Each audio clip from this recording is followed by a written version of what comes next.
Hello everyone, welcome to our channel. ఈరోజైతే capsicum పెరుగు కూర అయితే చూసేయండి. చపాతీలోకి అయితే చాలా బాగుంటుంది.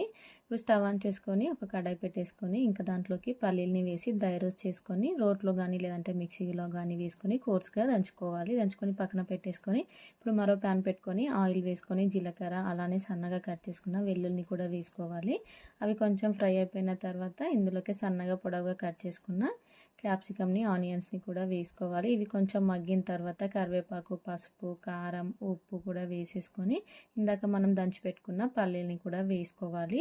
ఇంకొంచెం ఒక 5 minutes అలా ఫ్రై చేసుకున్న తర్వాత దీంట్లోకి పెరుగులోకి చిక్కటి పెరుగు అయితే కొద్దిగా వాటర్ని కలిపేసి పెరుగును కూడా ఈ కర్రీలోకి యాడ్ చేసుకొని ఇంకా మూత పెట్టేసి ఒక 2 to 5 minutes అలా మగ్గించుకోవాలి. ఈ విధంగా దగ్గరకు వచ్చిన తర్వాత కొత్తిమీరని వేసేసుకొని స్టవ్ ఆఫ్ చేసుకొని సర్వింగ్ బౌల్లోకి తీసుకోవాలి. ఇంకా కర్రీలా తినడానికంటే చపాతీలో కర్రీ వేసుకొని రోల్స్లా చేసుకోండి, బాగుంటుంది. వీడియో నచ్చితే ప్లీజ్ సబ్స్క్రైబ్ చేయండి.